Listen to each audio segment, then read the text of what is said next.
Good evening and welcome to another great interview with I Expect Progress. On this evening, we have with us the lovely Nora Garcia. Miss Nora will be coming at you live and raw on her real life, okay? Real life. Tonight's topic is speech delayed in parenting. So we'll go ahead and start off with the child's name, the age, and your current location. Sure. So, and you guys are probably going to hear her in the background. So, welcome to having a speech delayed kiddo. My name's Nora Garcia. My daughter, Scarlett Garcia, is almost 2 years and 6 months. She'll be at two and a half on next month. And we are currently in Phoenix, Arizona. Awesome.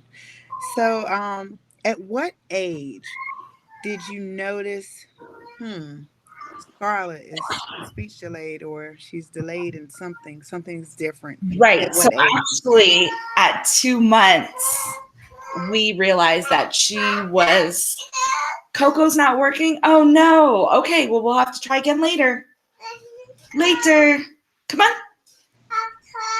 Coco later. I'm sorry, later. It says we have trouble playing it right now. Later. We're gonna let her figure that out. She does know the word later. So actually at 2 months, we noticed that Scarlett was not moving as much as other kiddos were. And so we went back to her pediatrician during her normal appointment, and our pediatrician said kind of the same things. And after that, then we started the process of getting her evaluated through early intervention, because at the time we were in Virginia, and that is a self-referral state, meaning that a parent could call early intervention and say, hey, I've noticed my child is delayed in certain areas. How can I get an evaluation? And so Awesome. that's how we started the process. And so Scarlett actually has what's a developmental delay. It's a motor planning delay that affects everything. So we probably knew that she was eventually going to be speech delayed. Wow. Right in the very beginning. Right in the very beginning. Yep. So you knew something was up and you hmm took it to your doctor, and that's Yes. when they went ahead and did the early interventions and whatnot, right? Yeah, they actually, so because Virginia is a self-referral state, her pediatrician said that I could just call, and that's what I did. I just called um, Virginia Family Infant and Family Connections, I believe is what the name of it was for Hampton Roads, and I just called them. Wow. All right. Well, that's great information for our viewers right here in Virginia. That is hmm great. Thank you for sharing that with us. Now, after that, how did you feel as a parent? What was your mindset, your thought I process? think a lot of it is guilt. I think as moms, we give birth to our children, and when our children come out and something's not quite right, I think we place a lot of blame on ourselves. So I think my immediate reaction was guilt, and then it went to, okay, what can I do, what's in my control to really help my child, and what's in her best interest, what's in our best interest, and then kind of came up with a plan from there. Right. So as we see viewers, that is something that is common around to everyone. It's common amongst children that have been identified and not identified. If there's something wrong, the least thing off, maybe you feel like your child might have an extra mole. You know that old saying, you have an extra mole because your mama did something in the womb. It's different things like that that you might say, what did I do? What part of this happened? Even as far as behavior goes, sometimes we'll look at behavior as well and say, what did I go wrong? This is my fault. This is karma. So Yeah. that's just a real good connection right there. That that we've all felt that way as parents. Mhm. But now where are you? You don't feel guilt now because you I, I have this. I see a letter. Thank you. Go put it away. Thank you. Yeah, go put it away. I think I feel a lot less guilty. I think there are times that I still kind of go back to that. I think oftentimes when like Scarlett will be on the playground with other children her age and they're all talking, or they call her Yeah. baby because she's not talking. Um, Uh, I mean, she's talking in her own way, but Right. it's different. I think we still go back to it.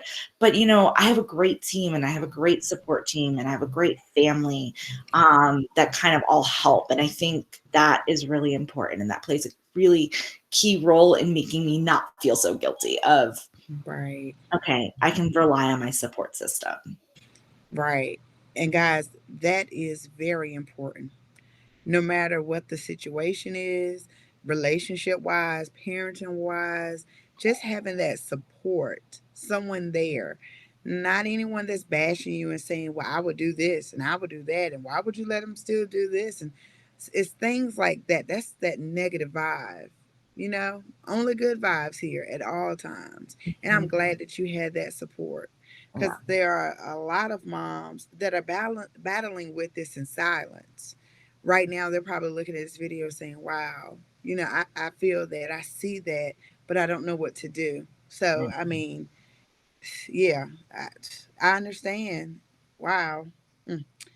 So, what services exactly, or if she's still receiving services, Mhm. what services did she receive? So currently, Scarlett receives occupational therapy and speech therapy, as well as early intervention services with a developmental educator or developmental specialist.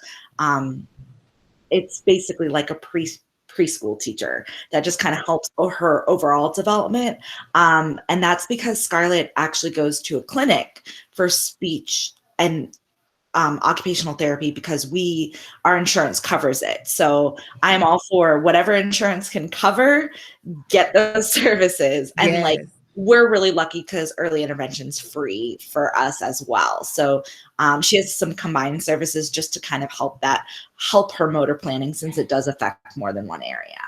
Right. And I'm thankful that you also mentioned that as well, that speech delayed isn't just dealing with speech, it's everything, physically and mentally, correct? Yeah, like especially with Scarlett, because it's a motor planning delay, it affects all areas, not just one. And I know for a lot of other speech delayed kiddos, their speech delay or whatever they're going through can affect more than one area. Yeah. Mm, okay.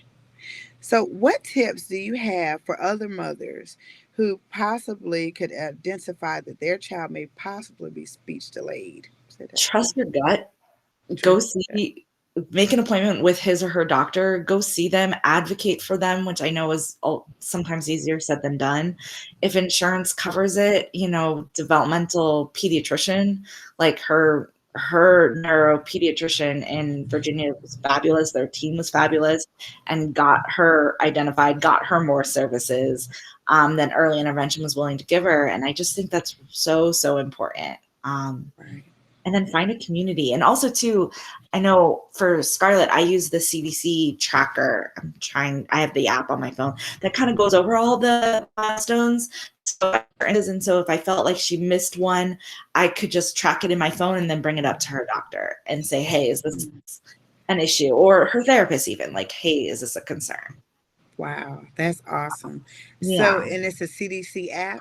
Yeah. So I'm going to pull it up right now. So I actually have the name of it because I Awesome. don't know it. It might just be called milestones. Okay. Look, of course, it doesn't tell me the name. Let's see. Just a logo. Right, but yeah, but it's through the CDC. It looks like it's just milestone checklist. Okay. It's called on my phone. It's just called milestones. So, Okay. Do you mind but showing just the yeah, actual icon? absolutely, So yeah. guys, so that you can see it, so that you could go to your Google Play store, your Android store, and you can download this app. And I Okay. mean, this really plays a big deal in anything. Hmm. No matter how you're feeling, regardless, you are supposed to check the milestones of your child. And that is why it's very important for us to utilize these resources to help us out. Because if your child is not doing something, then okay, that's something to look at. And so when you go to your doctor's appointment and they're saying, oh, well, how is little 6 month old doing? How's little 9 month old doing? You can say, oh, great, but there are some things that he or she is currently not doing, and that would be able to get you pointed in the right direction early. When she speaks about Hmm. early intervention, that's nipping it in the bud in the beginning, and that that lightens the load and it lessens your chances of being in a certain situation in a much longer time or needing much more support. Because if you wait until Absolutely. a child is older, like ready for school, okay, now we got a problem. Because now the baby has to go back. That child is about to go into elementary school.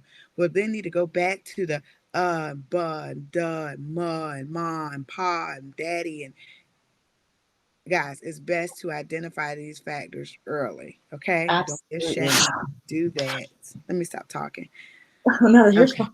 So this is the app, guys. This is the CDC app that she utilizes to check off the milestones of her daughter Scarlett, and your other one as well, right?